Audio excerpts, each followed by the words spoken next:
Hello and welcome to our interview with Cathy Maxwell as part of a romantic rendezvous locked down. Today I'll be talking to Cathy about Tall, Dark, Dangerous Heroes, what's coming up next for her and a little bit of her history. Cathy, hello to you and thank you for making the time to meet with us today. Oh my gosh, I'm so happy to be here. You know, I went to this conference several years ago and I love this conference. I love the readers, the Australian readers. I had such a dynamite time. So anything I can do for you, I'm happy to do it. Oh, that's brilliant. Thank you for that. I thought I'd start with your career trajectory. It's a very interesting one. Can you talk us through that career and how all of those roles contributed to the writer that you are today? Oh, you're talking about all the careers, not just my writing career, but all the careers. Oh, wow. Yeah, what have I not done? You know, when I was in high school, before I went off to college, I knew I wanted to join the Navy. And I said to my mother, I want to join the Navy. This is what I want to do. And she looked at me and she said, "Oh, Cathy, you're not that kind of girl." And I didn't know what she was talking about. I didn't have a clue. So I went off to college, which was a good thing because I kind of needed to be channeled. But I came out of college about the time when women were starting to go on the air for news broadcasting, and the time of Barbara Walters and all these other things that were happening.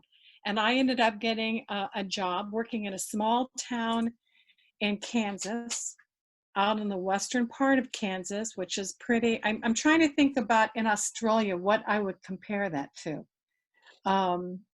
Because you're just a very small, you know, I did the news, I did the sports, I vacuumed, I paid the bills, I did voice. I mean, I did it all, but I still wanted to go in the Navy. So finally, after a couple of years, they were asking me to move up to the larger station. And I decided it was then, this is it. So I went into the Navy and I ended up working on the Women in Ships program. I was in naval intelligence and I was there for quite some time. And then I got out and ended up managing a watch factory, which, you know, there you go. So that was a fun thing to do. So I've done a lot of things, and I'll have to say that writing is the one thing that I've never lost interest in. It's like every book is like reinventing the wheel. I really enjoy it. Well, that's great. Apart from being an author, though, which one of those was your favorite job? I'm guessing the Navy. Oh my gosh, yes, the Navy. Oh, it was, you know, it really gave me a chance to be part of history. I went from Kansas, small town Kansas, and I ended up in Washington, D.C. I mean, what's wrong with that? So I got a chance to travel a good portion of the world. So we used to do, I ran a division and we put black boxes on aircraft, and we still have black boxes today, but that's what they did. So I had to go look at them, right? So I made several trips to Scotland, rode to Spain, Iceland. I mean, it was a good gig. I enjoyed it. Yeah, fantastic. Sounds like it. Now, I read that recently Washington Romance Writers named you as a recipient for the Kathleen Giles Seidel Legend Award for your service to the chapter. Congratulations. That's a really lovely recognition. Thank you. Thank you. What did that mean for you, and what are some of the things that you've done as a writer and a member to make that a strong chapter? Oh, you know what? That already was a strong chapter. In fact, that was a chapter before Romance Writers of America was even formed. I mean, they've been around for a long, long time. And so they've always been strong. They've always been dynamic writers. Their interest has always been on writing. It was a great group. I ended up doing programs for a retreat they gave, because they decided that what writers really needed is a weekend away in a true retreat, not a business conference, but a chance to, you know, everybody to sit around the bar drinking. And let's move to his Secret Mistress. Okay, all right. came out in February this year, and it's part of the Logical Man's Guide to Dangerous Women series, which made me a bit excited because now there's a series coming. Yes.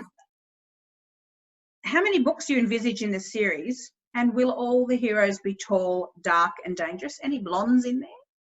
Any blondes? Yes. I actually, usually I only write the dark hero because there is that mystique, the stranger, the tall, dark, handsome stranger that comes through.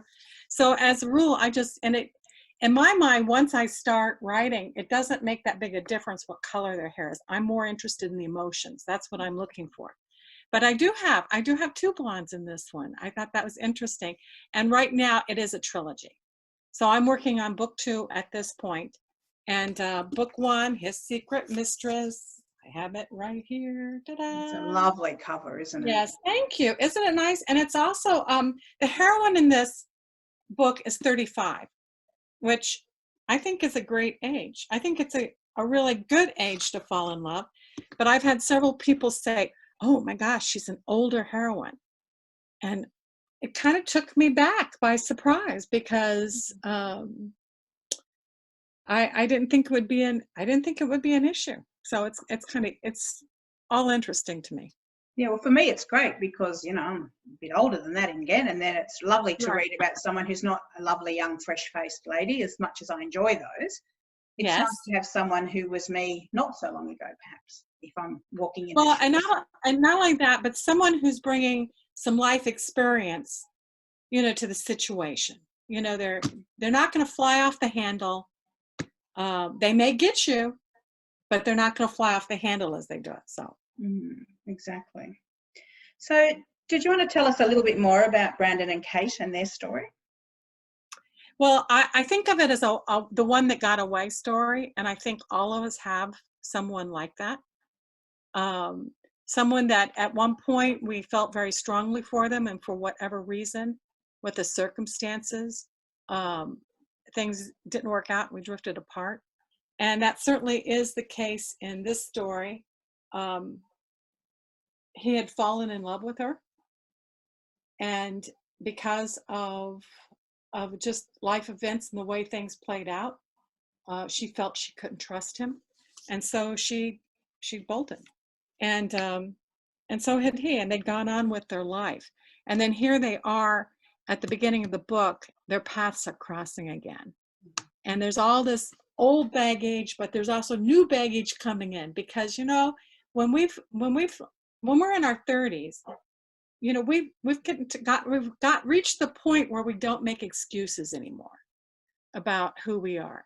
When the things that I did in my 20s, well, they were my 20s, but now, I can look back and I don't feel like I have to apologize for any of those things. In fact, I'm really glad I did some of those things, that sort of thing. So that was part of it. The one that gets away, and it's like 15 years apart for the 2 of them, because they were very young when they met. And I think people who are very young sometimes lack the vision of what it's going to take to really enter a relationship with a giving attitude, with a lot of generosity. And that it was interesting because I'm writing this book and I'm thinking to myself, is anyone going to believe this? I mean, it's 15 years apart, doesn't make sense. And I received an email from an old beau of mine who I hadn't seen for like 30 years. And it was interesting because it was an immediate connection. All the good feelings I had for him were right there, as well as an understanding of why we parted company. That was right there too. But it was almost like I got a little universe nudge saying, okay, keep writing this book. This is what you're supposed to write.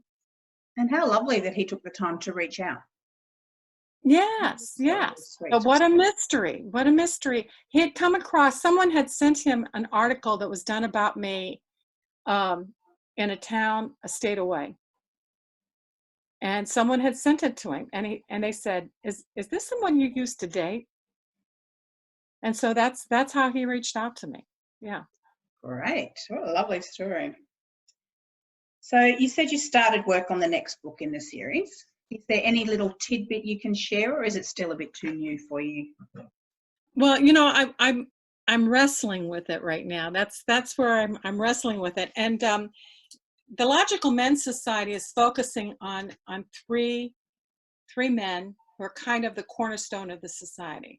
And in the Logical Men's Society, it was kind of a tongue-in-cheek thing that was started several generations earlier. And in order for a man to belong, he had to be single. He could be widowed, but he had to be single, because the tongue-in-cheek logic is that no man who's logical would ever agree to marry. And of course, they had to marry, and many wanted to marry. So, so these three guys are pretty much confirmed bachelors, and they're pretty happy with themselves. And one is the first. He's an engineer. That's the first book, Brandon, his Secret Mistress, and the second one is called Her First Desire. And we will not meet the heroine in the first book. She has a presence there, but we won't meet her. And then in Her First Desire, it's going to be about the doctor, the village doctor, who's one of these that's not, who is not married at that point. So yeah, I'm excited. I mean, it's turning out to be a lot of fun, and I do like writing about a village. I just think I think London drawing rooms are fun, but there's so many rules. There's so many, you know, we're in a village society. You know, you can go outside and go for a walk, and you don't have to have your maid following you behind you. So, or you can go for a ride. So, so I'm having a good time with it. That's great. Let's move to your reading habits and what you like to read. What were the last couple of books you've read and enjoyed, and who are you reading right now? Oh, right now I'm reading a book. I'm reading a book that's nonfiction. It's called Saigon, Sighgone, Saigon. It's about the Vietnamese immigration experience. Sounds so heavy, doesn't it? But it's about the Vietnamese immigration experience here in this country. The gentleman who wrote it his family came over, and I believe 1975 was the fall of Saigon, and his mother had worked at the embassy. And so, of course, and they end up in Pennsylvania, in a small town in Pennsylvania. And he talks about what it was like being the only Vietnamese family in this very sheltered community. And at the time, we sponsored people, and I also had helped sponsor families coming over. So to read this book from his perspective is fascinating.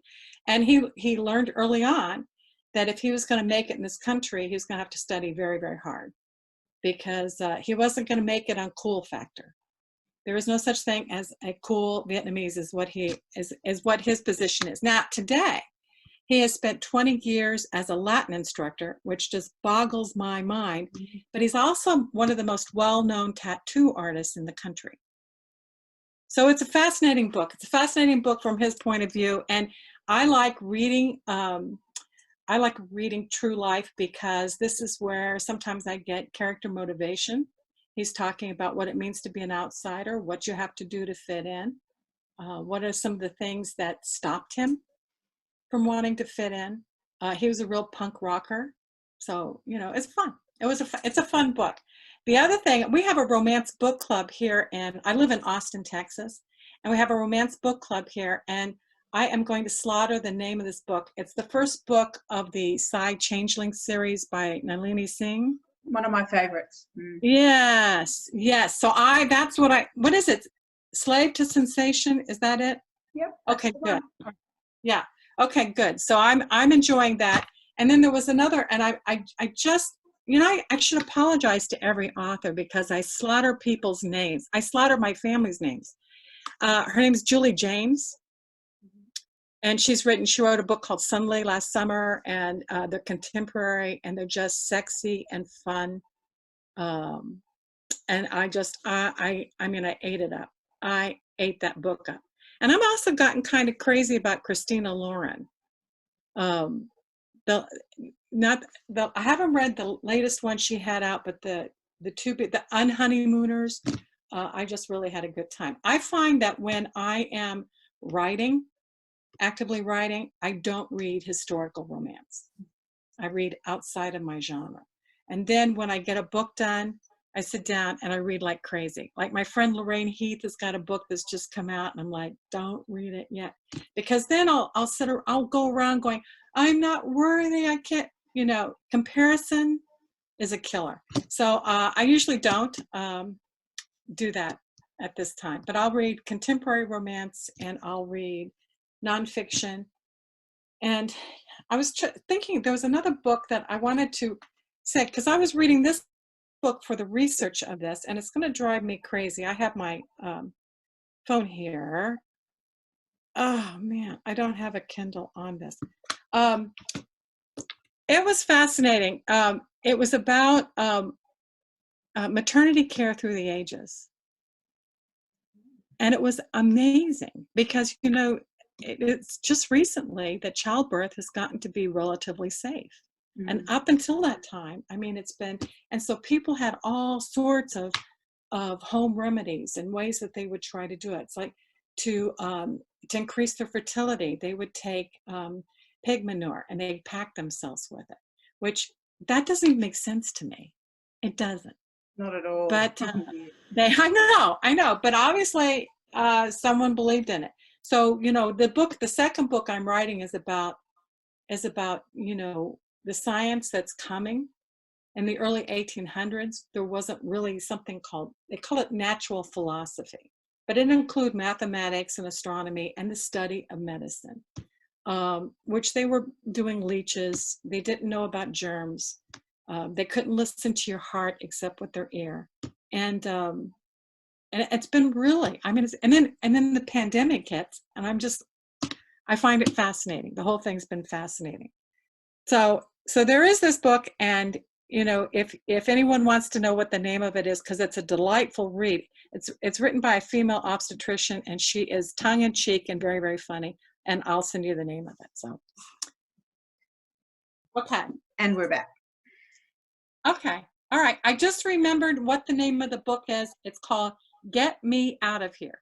I mean, isn't that the best name to write about birthing babies? Get me out of here. And so, and it's very tongue-in-cheek. It's a lot of fun, but it's also eye-opening at just exactly how dangerous childbirth is. Absolutely. I'm going to go and have a look at that one. Before we run out of time, I'm just conscious that I've asked lots of questions. How do you research your novels? Oh my gosh, anywhere I can. I do travel quite a bit. And so I've gone many different places where I set my books. I buy books. I have a pretty extensive library. In fact, I moved from Richmond, Virginia down here to Texas. And my son helped move me, and he is a professional space arranger.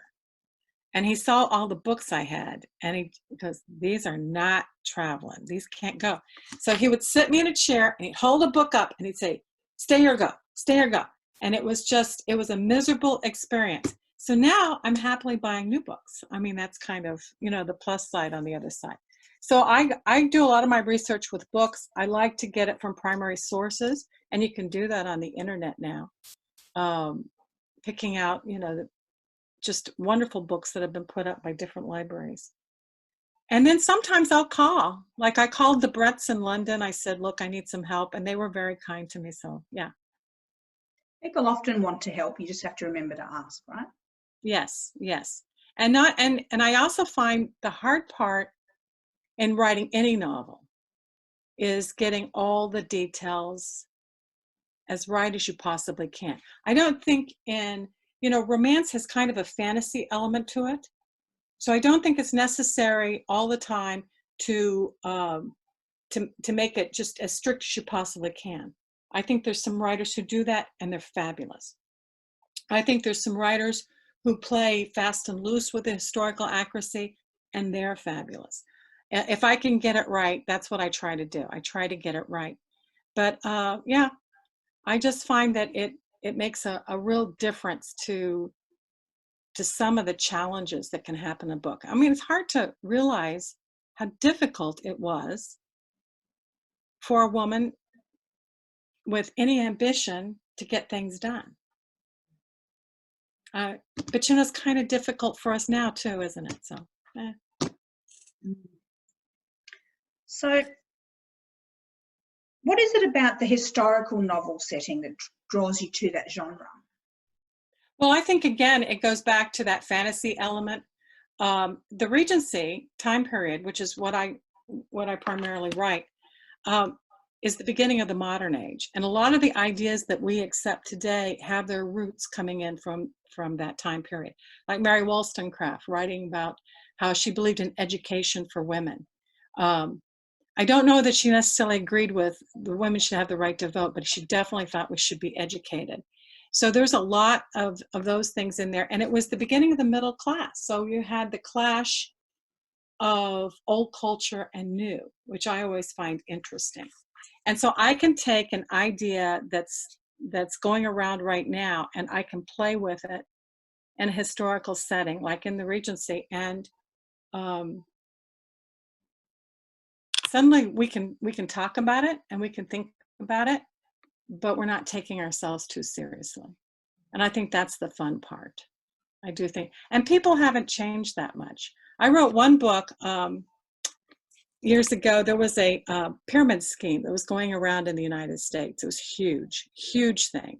And, you know, people were having parties and they were blocking roads because so many people would show up and they'd be parking in people's yards. And it was really a big thing in a lot of neighborhoods. It was really huge. And it was whispered, really doing this. And you can get in now if you want to. I mean, just human nature. And so I found myself, at the time I was writing a book about a group of villagers that you know what we're going to do? We're going to do this. And see, we can play with those sorts of themes because we haven't changed. We all still want love. We all still want to feel like we're productive and necessary to our society. We want to be respected.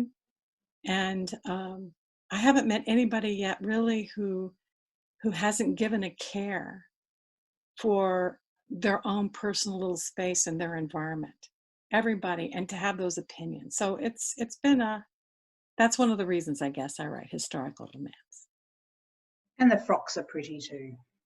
You know, they are, but I always have to remind myself to add them. Okay. You know, I just don't. Some writers just immediately they go into the lace and everything else, and I said she got dressed. Period. Let's go. You know, I want to see the emotion. Fair enough. So, as I get ready to let you get on with your evening, if you could have a dinner party, and I'm not going to give you X amount of people, if you could have a dinner party, who would you invite and why? Oh, I would have a one-on-one with Shonda Rhimes. And she is the writer and television producer of things like Grey's Anatomy, which I think you have down in Australia. Scandal. How to Get Away with Murder. I read her book, The Year of Saying Yes, and I am just fascinated with the way her storytelling mind works. So yes, I want a one-on-one with her because because How to Get Away with Murder is completely different than Grey's Anatomy, and the characters and everything else. So I find it, yeah, I would love to pick her brain. And then, you know, she's the one that's producing the Julia Quinn series, the Bridgerton series. So I'm interested. I wanted, what made you sit there and say, this is going to work? It couldn't be because you saw Game of Thrones and you said, oh, we need another period drama. There's got to be something that's deeper in there. And I have my theories of what she saw in those books. And I guess I want to know if I'm right. One-on-one with Shonda Rhimes. From your lips to her ears. That would be great. I was thinking if you sent an email, you'd probably get the audience. Yeah, it'd be interesting, wouldn't it?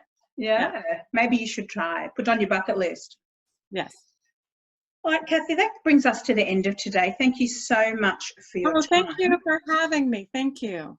For our readers, don't forget that you can connect with Cathy on her website at cathymaxwell.com, as well as on Facebook and Twitter.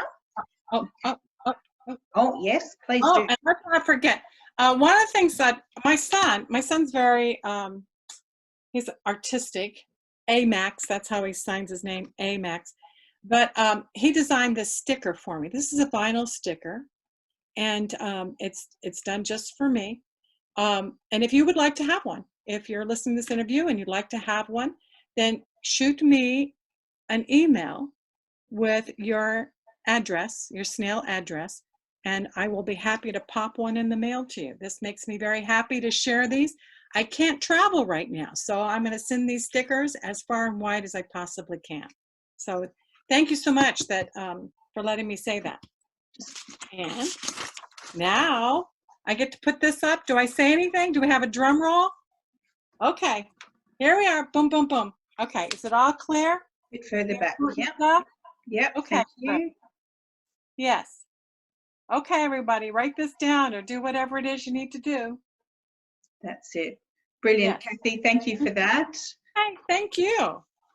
Thank you for your time and have a great rest of your evening. Oh, same to you. And I guess it's morning for you and it's evening for me. So listen, enjoy brunch. I will. Take care. Bye. Bye-bye.